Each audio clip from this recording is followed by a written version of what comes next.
Hello mga kabosing! Welcome back to my vlog. So, sawadikap, kapungkap at salam-alaikum po dyan mga kabosing sa lahat pong nanonood po sa aking YouTube channel.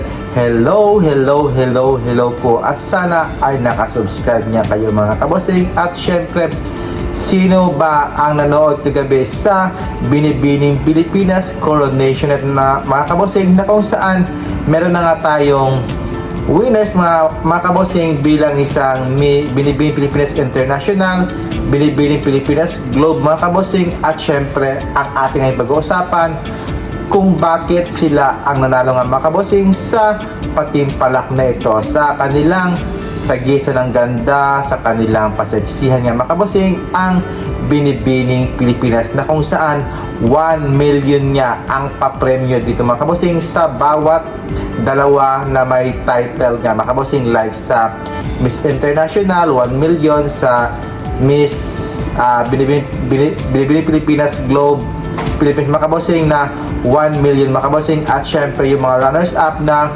kukuha yung mga kabosing na 400,000 pesos. So grabe no yung kanilang stage, ang ganda, ang linaw talaga mga kabosing, yung kanilang papageant nga ng Binibining Pilipinas. Kahit hindi na ito mga kabosing tinangkilit ng mga viewers at syempre yung mga fans dati mga kabosing, kasi yung dating franchise niya mga kabosing ay nagsilip pata na nga mga kabosing at nagkanya-kanya na itong national pageant nga mga kabosing dito sa Pilipinas. At syempre yung Miss Universe Philippines escape na din, at syempre yung Miss Grand humiwalay na din, tsaka yung Miss World lumayas na mga kabosing, at syempre yung Supranational lumayas na din mga kabosing sa Binibining Pilipinas. At syempre dalawa na lang nga dito ang corona ng Binibining Pilipinas Globe at Binibining Pilipinas International. So sino nga ba ang nanalo nga mga kabosing dito sa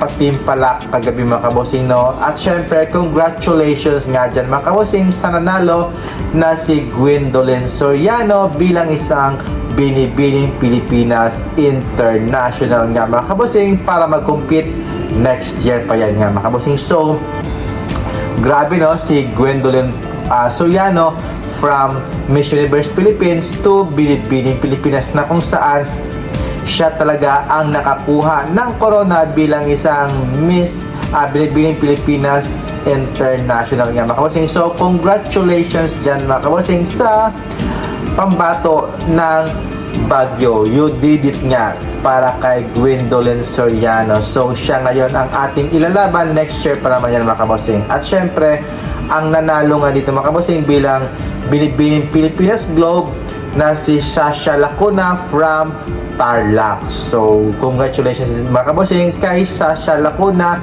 dahil nakuha niya talaga ang Binibining Pilipinas Globe Show. Ito din yung nakalaban din to ni Gwendolyn sa Miss Universe Philippines na nag-top 24 nga, at ngayon nakakuha na siya ng corona bilang isang Binibining Pilipinas Globe na lalaban this year nga. So ang bilis nito kay Sasha Lacuna kasi ngayon this year siya lalaban para sa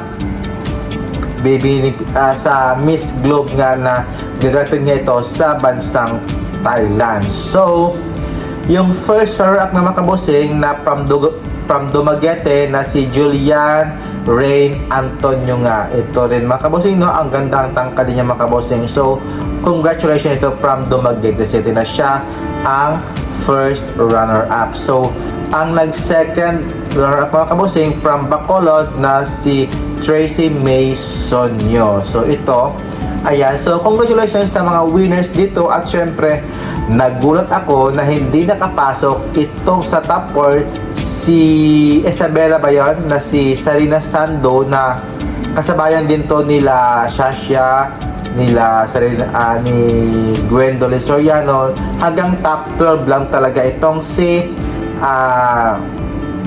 from Isabela na si Zarina Sando. So akala ko nga magta-title din to either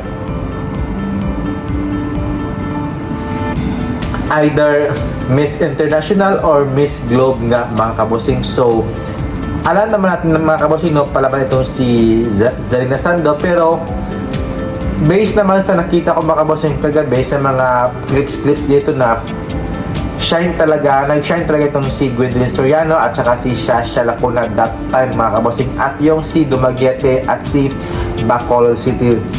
Sa kanya kasing performance, okay na okay, parang nag-transform talaga itong mga winners nito mga kabossing, kasi si Zarina Sando, parang yun pa rin yung kanyang beauty, hindi nag-change mga kabossing. Pero still, congratulations kay Zarina, kahit top 12 lang siya, at least naipalo naman niya sa magandang laban. At syempre, try na mo sa Miss World itong si Zarina, malay mo doon siya magta-title nga mga kabossing, no? Malay natin, give chance naman kay Zarina na malay natin doon siya naman talaga niya makakuha ng corona itong si Zarina Santos. So mga kabossing, no, grabe yung kanyang politeness ng Binibining Pilipinas, kahit hindi ito tinangkilik ng mga ibang Pilipino, pero nanatili pa rin talaga itong matatag ang Binibining Pilipinas organization nga mga kabossing for almost 60 years, more than na. So kung kudos sa mga organizations, at syempre congratulations sa mga winners, at syempre ilaban natin ang ating bansang Pilipinas para sa international pageant. So kapong kap mga kabossing, at syukran sa mga lahat pong nanonood po sa aking vlog. Bye bye at see you in my next vlog. Keep safe po and congratulations sa mga winners. Bye bye. God bless.